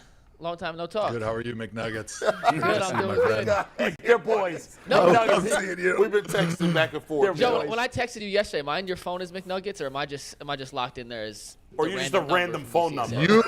No. You don't even have a last name. It's just McNuggets, and then underneath there's no like title. There's nothing else. It's McNuggets and the number. That's it. That's all I need. I love it. Joe, I do have to ask a serious question, though, about the Jeff Saturday comment. Let's take tag board full here. You said it was the most egregious thing that you can remember happening in the NFL. The most egregious thing about this was the tiny chair they put you in on this set. They flew you to Germany and put you in a toddler chair. Joe, you're like 6'7", Looks like a 300 pounds footstool. still. What's up with that? It's the NFL now. They can't get you a better chair than that? Shockingly egregious. Yes. Hiring a head coach with no coaching experience, very egregious. Putting me in a chair that looks like my 6-year-old son could sit in and fit comfortably at school, just as egregious. And it was funny because I was traveling through Europe with my kids. I went to Paris, and then we went to Barcelona, and then I jumped ship and went over to Germany for the game. And so I hadn't watched Good Morning Football that week, and I thought they would be at the desk like they are in New York. And so when I got there on Friday morning, I was like, really? You're going to make me sit in this little chair for 3 hours? That ain't going to work, guys. We need to get the adult table over here. Man. I think we need to get the same chair for Bull. Oh, yeah. And just get Bull sitting there. Well, I weigh more than Joe now, so a lot more.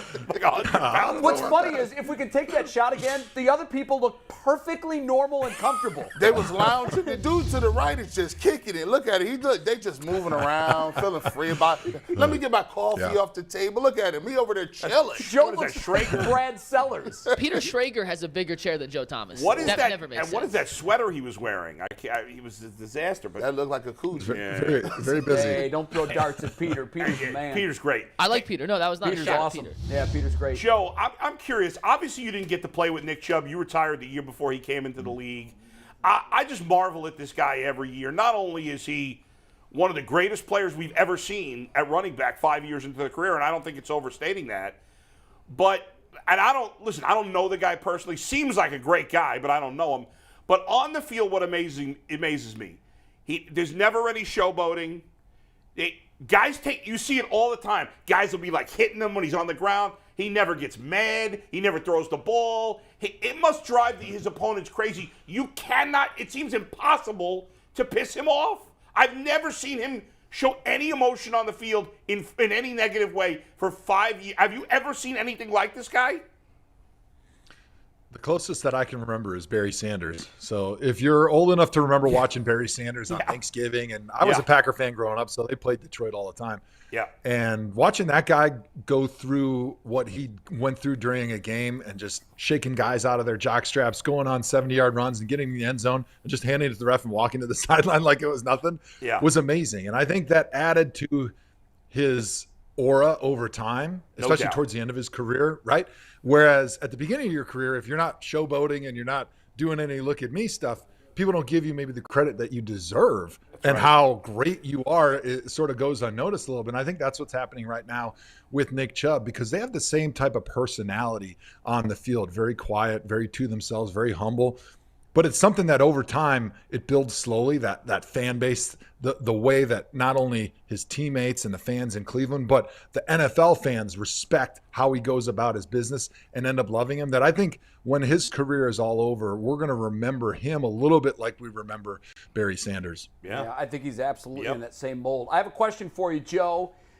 Winning back-to-back games in the NFL is not easy. The Browns haven't done it this year. Winning 6 games in a row is very, very rare. G. Bush is mad at me right now. But G. Bush is drinking the 6-0 Kool-Aid. He believes there's a really good chance that the Browns run the table with Deshaun Watson and go 6-0.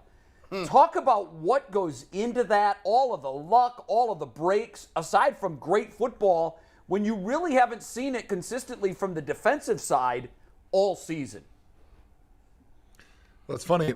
My son is an enormous football and Browns fan, and I think he's a young hedge fund manager because he was trying to play the predictability of win-loss consistency. And early on in the season, if you guys remember, the first 4 games for the Browns was win-loss, win-loss, And so he was convinced that the Chargers game was a win because they won the first one, lost, they won, they lost, so they have to win this one. And when they lost that game, he was in utter shambles because his model was completely shattered. And then we lost 4 in a row, and I think he just stopped being a Browns fan for a couple weeks. And then they beat Tampa Bay, and he's a Brady fan, and now he's back on, and he can't wait to watch the game, and he can't wait to see Deshaun Watson come back against Houston and start a new model and a new streak of actually winning more than one game. Your son, we have a sippy cup full of Kool-Aid for him. Congratulations. Yes. Shout out to him. He is now joined, by the way, you can go out to Circle K and get that 6-0 Kool-Aid. I love it. I'm on board. Well, speaking of which, Joe, okay, one of those 6 wins would have to be against Cincinnati. We have been trying to figure out, especially the last 2 years. Joe Burrow's rookie year, the team was still bad. He was a rookie, then he got hurt. But the last 2 years, the Bengals have been excellent. And in the 2 games he's played against the Browns, if you had only seen him play those 2 games, you'd think he's an awful quarterback. Against everybody else, he plays great. How do you possibly explain how the Browns have had his number so far early in his career? Well, it's so bizarre, too, because the Browns' defense has been so underwhelming, and that's a nice way to put it so far. I mean, they're 30th in scoring with all the stars that they have. But I think for the Browns, when they played him, especially the first time this season, Joe Mixon was out, and so they weren't getting gashed in the run game. And I think that allowed them to maybe focus a little bit more of their resources on defense to playing coverage and then allowing Myles Garrett to rush. And they got after Joe Burrow a little bit in that first game, and I think that was big because if you can pressure Joe Burrow, then he holds on to the ball. He starts getting a little bit nervous. You can rattle him a little bit like that. But when he's in rhythm, he's really tough to beat. So I think the key with Joe Burrow and the key with the Browns has been they've been able to get home to him. They've been able to rattle him. And so I'm a little nervous when they play him in 2 weeks. How are they going to be able to stop the run? Actually, I haven't paid attention to the Bengals this week if Joe Mixon is back or not. He's supposed to be. But he's supposed to. Okay. So if he comes back this week, I want to see how healthy he is because, as you guys know, that's been our Achilles heel, even more than the breakdowns in communication in the secondary. It's been stopping the run. We're not stopping a nosebleed right now up front. And if they get the running game going, watch out. Turn it off at halftime because then it's going to be a show with Joe Burrow just lighting you up in the secondary because you have to do things to try to stop the run by putting safeties down and blitzing and doing different things up front with stunts to try to limit what they can do running the football, and that exposes your secondary.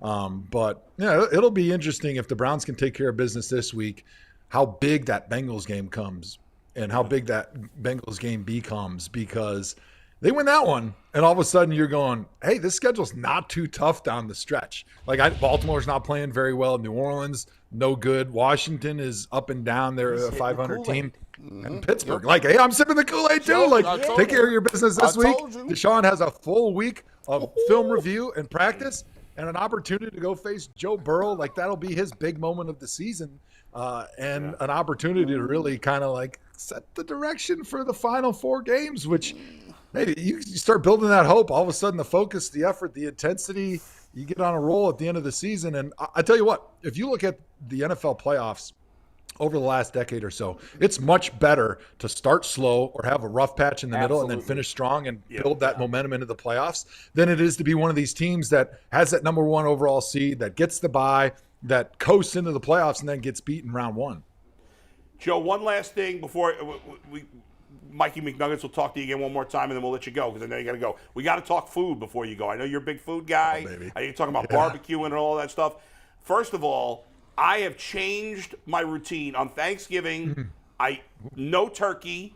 I went prime rib instead. Are you okay with that? I'm okay with it because really turkey is the lowest of the low on the priority of the protein scale. There is no protein that I don't enjoy more than turkey. It doesn't matter if it's fish, chicken, beef, pork, whatever it is. However, it's such a tradition. I'm okay with you going prime rib because I feel like that's the next closest thing to a tradition for protein on a Thanksgiving. And everybody loves it way better. Let's be honest. I made a really, really good turkey on Thanksgiving, and everyone had a tiny little sliver of it, and then it was all about the sides.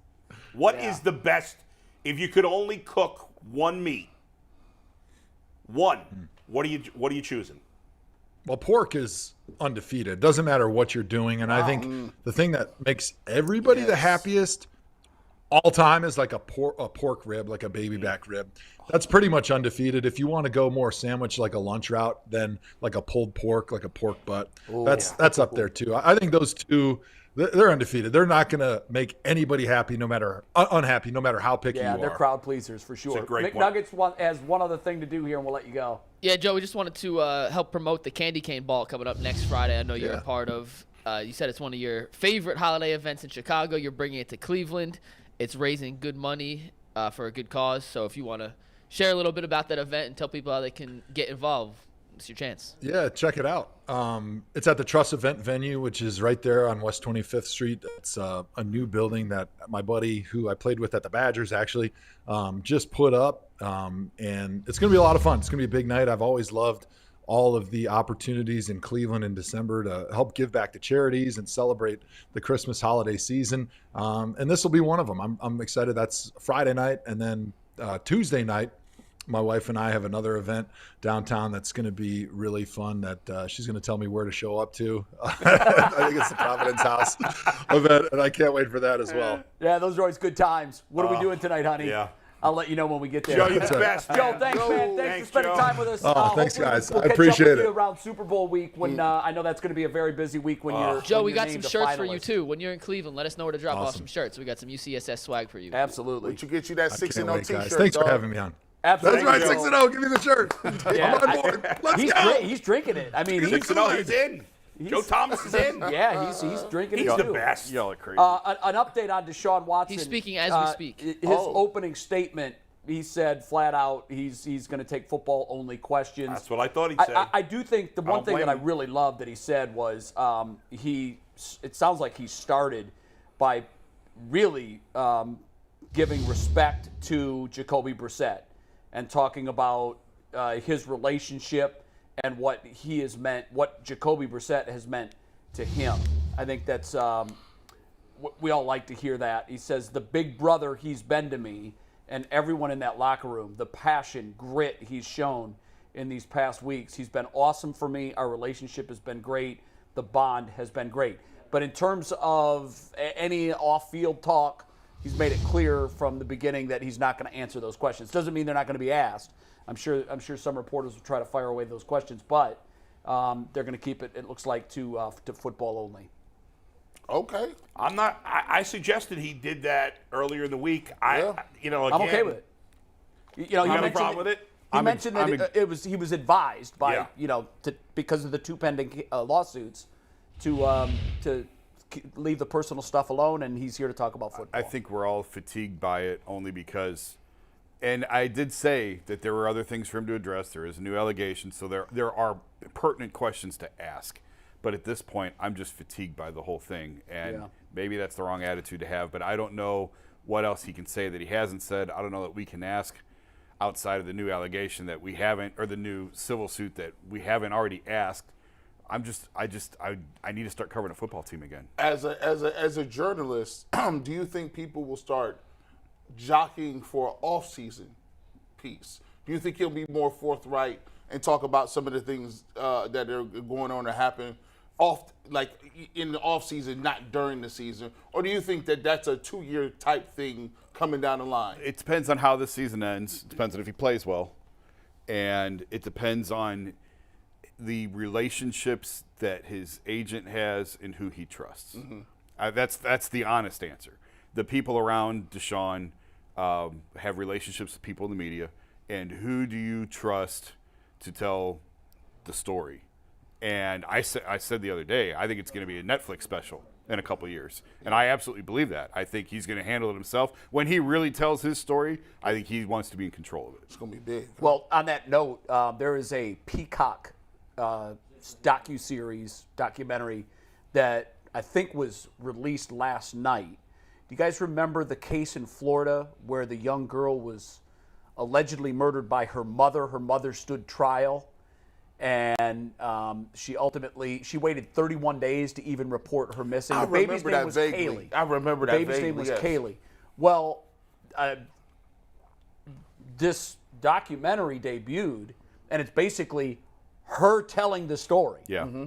And people just don't see through it. I mean, she absolutely got roasted, saying, I didn't believe her then. I don't believe her now. She's changed her story 5 times along the way. But in today's media world, she was offered $200,000 by Peacock to do this documentary.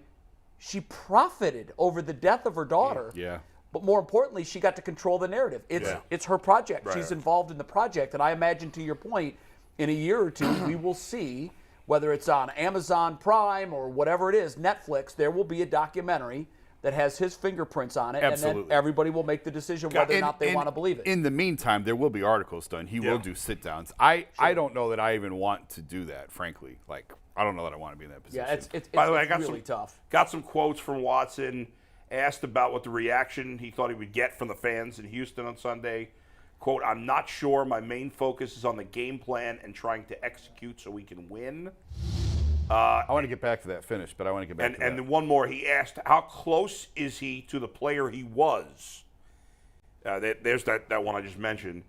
How close is he to the player he was? Quote, we'll have to see Sunday, honestly. It might take time. It might not take time. I want to go out there and make plays as much as I possibly can. 2 years is a long time, but I've been doing this since I was 6 years old. So even he's admitting, hey, I don't know. Right. I don't know for sure. Mixed bag. Obviously, Jacksonville did not go well. No, it did not. The preseason game, and that's all we have to go off of. Mikey, right now. did you get the tweet that I sent you? Yeah, I just got it right now. Yes. Is there a way we can take that to tag board? Because I think it's worth having this discussion. Yeah, give me 1 sec. While he's bringing that up, the idea of the crowd, I've said multiple times on the show, I thought it was going to be like just intense and just toxic and Houston bringing down hate. It sounds like that's not going to be the case at all. I was way off on that. Tucker said that on 92. I was listening to 92.3 The Fan, and he was talking, Well- and he said, well, they got problems of their own. Well, John McClain, I heard John McClain, long-time Texans writer in Houston Chronicle, say, like, nobody cares about this team. It's going to be half Browns fans. That's what I said the other day. And That was I didn't And agree. McClain is the most plugged-in guy in Houston. And he said, But that will surprise me if that's the case. he said they don't care about this team. This team's awful. They've given up on them. There's apathy around the Texans, and the Browns have a huge Browns backers. He said of all the teams, because Houston is so massive, they have a lot of visiting teams come in. He said the Browns have probably the biggest base of all of them. And he said I'd expect to see a lot of Browns fans there cheering for Deshaun. McNuggets, you sent me, you were on Twitter the other day, and you were talking about the distribution of this game. I think the NFL Yeah, Jason got me real quick. Jason sent me that first, and Jason, you got me in a whole whirlwind of crap last night. Thanks a lot for that. What did I do? For what? I tweeted it out, and it got completely turned around, and I got in a Twitter fight last night with like 50 people. I felt like Jon Snow. And But you, Over what? but you were right. You He's were right. right. I didn't know see I'm any right. of They it. I don't missed the want. whole They thing. don't want no parts of showing If that. you look at the map of where this game is going to be on TV, Oh, yeah. it's only in Houston and, Yeah. and Oh, Cleveland. they're That's hiding it. They're hiding the game. Of course they are. They want I mean, no- this is the league saying they're putting it under their rug. Yeah. And to that point, I think this is worthy of having we don't need to go nuts on it, but if you can tag board the tweet that I sent you, I find this fascinating, and it's not just this tweet. I've seen a lot of people tweet this. Remember, this is an owner of the most prolific NFL team in the league. And these are pictures, we've all seen these pictures before, of Jerry Jones. Why is it that the media is clamoring and can't wait to get their pound of flesh from Deshaun Watson over and over and over and over again? When has Jerry Jones stood in front of a gaggle of reporters to answer to these photos? It's creepy. He ain't never gonna do that. You know that. Well, You have know these that. women accused him of sexual assault, as creepy as that is? They speak for themselves, Bull. Can't do that. What do you mean? Well, I'm not defending them, but the one on the left looks happy. They both were. But this is an owner of an NFL team. Yeah. And we talk about protecting the shield and don't do anything to embarrass. I don't care if those women clearly were willing participants. That's that's a different embarrassing thing. to the shield. Did you see LeBron's comments last I night? did see LeBron's comments, and that's where I was going to go next. So you may or may not have seen the picture that has resurfaced from 1957. It was a Washington Post story. It was a Washington Post story. It was an old photo. Jerry has actually talked about this picture before. And by the way, I'm not siding with anyone on this. I need to hear more information. But from the photo, and maybe we can find that picture. Just Google Jerry Jones, Arkansas I school retweeted segregation. it over the weekend. We'll get it. Give us 30 seconds. But the thing, if you don't know what the story is, there is a story. There is a photo that is one of those where it's Here it is. A picture's worth 1,000 words. This is when black classmates were being bullied by some white students from desegregating Central High in Little Rock, and Jerry Jones is circled in the back.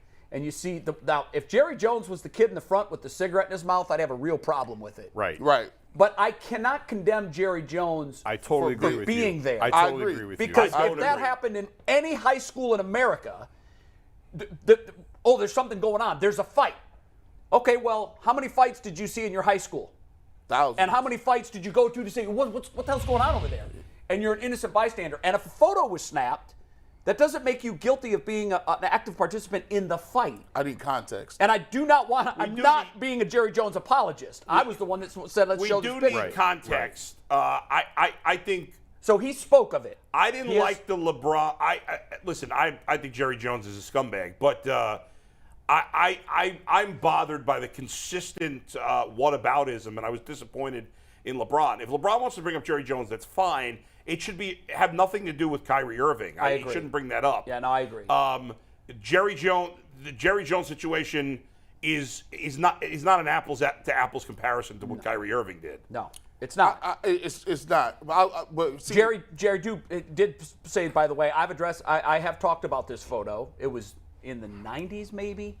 I read a piece where he said his comment was, I was scared to death that day. I didn't know what was going to happen. Yeah, and who knows what the truth is? But yeah, I mean, I can't condemn him based on that photo. He was clearly rubbernecking to what was going on. Now, if he was the kid in the front with the cigarette in his mouth, that, by the way, just looks like one of the most punchable faces that you've ever seen. I mean, you talk about hate pouring through a photo. That almost looks like, to me, it's staged from a movie. You got to go to if you want to get down to the brass tacks. I understand LeBron can't just say what he want to say. The problem is this, man. We look at things in sports. We judge harshly people who dribble basketballs and make layups and throw footballs than we do with people with real power, real process in this world. You can't tell me that, we're still talking about this guy. We're still talking about Deshaun Watson. But we still get a guy who can say, look, I got 25, 26 allegations. I'm going to run for president again. And half of the country will vote for him. They did the first time, yeah. Right. But hold on. The other half of us have been screaming about it for 6 years. Here's the problem. Yeah. The problem is he's not paraded on that team. You don't hear, there's no parades, there's no nothing. There is no allegations. They don't go look for the women. They don't care. Yes, No. They Hold on, watch this. No. Yeah. To the point when I watch Deshaun Watson, it's over and over and over and over and over and over and over, right? Every single week, even after 11 weeks. But you telling me, and it's hard for a black man to say, we talk about a quarterback who throws a football, but half of our country does not even care that our president, the highest of the food chain, Joe Thomas just said he holds coaching in high esteem. I hold the president in high esteem. And for half of my comrades to say, I'm going to willingly sign up for that again, when you tell me about Deshaun Watson, we're kind of cynical. We're like, really? You guys care? Really? I don't buy that. Like, the other half of the country is horrified by him on a daily basis. So I don't. 75 million people. Half the country doesn't care what Kyrie did or said. Well, there's a difference, too, between allegations and that's what Deshaun Watson, these are allegations. Yeah. In the criminal sense, he faced 2 grand juries and was not indicted. Right. We know that the criminal bar is at its lowest to get an indictment. They couldn't even do that. So I understand your point. However, from the allegation standpoint, where we have to be really careful when the allegations are flying around, truth be told, there was a story circulating before the 2020 election that Joe Biden had raped a woman. Thank you. And so at that point, well, it's an allegation and we can't prove it. It's almost the opposition research. Was there a legitimate I mean, was it from a legitimate source? Well, Trump's had dozens. what I remember from the story was this. Jay, that's one. No. Trump's had dozens and Well, dozens that's of to the allegations. 26 of Deshaun Watson. We're like, well, what number is it where we have to believe them? But on the Biden thing, You can choose to believe whatever you want. right? But what was interesting with me on the Biden thing was at the time the woman was working in his office as an aide, and she quit over this incident. They pulled tape from the Larry King show from this woman's mother calling Larry King live. It got through on the air and saying, my daughter works for a prominent senator in the United States. I think she even named Joe Biden. And what he did to her was inexcusable. What that does was it goes back to that moment in time and shows that there was something going on there. Did he do it? Who knows? Did any of these happen? Did Deshaun Watson do it? Right, but we don't know. But we're all left to make our own decisions. Sure, but the reality is when you have 25 allegations or whatever with Watson, right, or dozens and dozens of allegations as Trump had, which is why not to mention trying to overthrow the government, which is important. Why we have to remember these are allegations. I hear you, but he wasn't. You know, it's hard to Deshaun believe. Watson was not convicted. It's much harder to believe that 20 and 30 people are lying versus one person. But are you willing to judge Deshaun Watson as guilty? We all judge. I know, but are you willing to do that? Am I guilty of? I think there's probably somewhere in between. Right. So it's impossible to believe for me. I think it's that impossible nothing happened. that he did absolutely and nothing wrong. I'm in that camp. I find that impossible to believe. Here's the problem we have with a double standard. You can do that and be a white man, be president. You can't do. But you shouldn't be. But it's not about what you should. Yeah. It's not about should. The reality is it happened. Is. Yeah.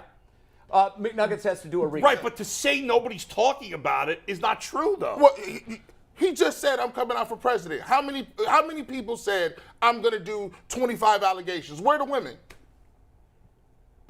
They've already been brought out. So that does not disqualify you. Guys, we are a sports show, and the Ultimate Cleveland Sports Show is brought to us today by BetJack. Sports betting is going live, on January 1st. Download the BetJack app today so you can have skin in every game, anywhere, anytime. BetJack, Ohio Sportsbook. I've talked to people that have gone to their new sportsbook, Vegas-style sportsbook. It's theater, it's plush. Everybody that's been there's only 3 of them, but all 3 of them told me it is a Vegas feel in downtown Cleveland. So it's going to be sick. If you look, because a lot of people like to bet on games, but a lot of people like the atmosphere of the sports book and all the excitement that's going on and making friends and getting invested in other people's big bets. Just like when you walk by the $10,000 table in Vegas on blackjack, I can't walk by that table without gawking. And by the way, it's fun to kind of live vicariously through them when they're putting $10,000 on the line for one hand. I went to Vegas for March Madness and did a story from Caesar's Palace. Oh, that's a great idea. It was great. Because it is unlike first weekend of March Madness else. And that's coming here, and we'll be able to experience that beginning January 1st. You think they'll let you put a bet on 6-0 for the Browns? Is that a bet? How does that happen? It won't be open until January 1st. Not there. Not there, but Vegas? Hell Vegas, yeah. You can probably bet on that. I'll look it up for you. You can bet on whether or not the guy's first carry in a game is going to be over 2.5 You can bet on anything. That's pretty much. Question for you guys real quick. I think you should lay 100 just to make it fun. I will. We got what? We got 14 minutes where we got to wrap. Do we want to do the bucket game? Yes. Bucket game. And final takes, or do you want to do Cavs and skip final take? Can we do bucket game and Cavs? Does anybody have a must-do final take today? No. If we don't do Cavs now, we'll do it for overtime. We'll save it for overtime. No, I'd much rather do the Ask the Show question. We'll do Ask the Show tomorrow. Those questions. Let's do bucket game. Let's stop wasting time. Bucket game. Bucket game. Go. All right. Bucket so we're game gonna do a game we created. Got it. It's called Dropping the Bucket. It is like that. Exactly the opposite of what Jay just did on that That's right. shot where he It should have missed. gone in. It missed. It hit the He rim missed. and came out. So you guys all played blackjack, correct? You've all played Many blackjack. times. Love it. Sure. The premise of this game is essentially blackjack. Okay. Deshaun Watson has thrown in his career 104 touchdown passes. Right. So we're going to put former Browns quarterbacks in a bucket until we get as close as humanly possible I love this idea. This is to good. 104 touchdown passes. Now, is this since 99 or all time? Since 99. Damn, This is throw career. Bernie in there. We got it. But this is career touchdown passes. I got to find my scale. Okay, I got my scale. Steve, do we have the graphic ready? This is the empty bucket. Yeah. And Give me Deshaun Trent Watson. Dilfer. The goal is to I'm gonna give you a name. Right. And then you guys as a panel decide hit or stay.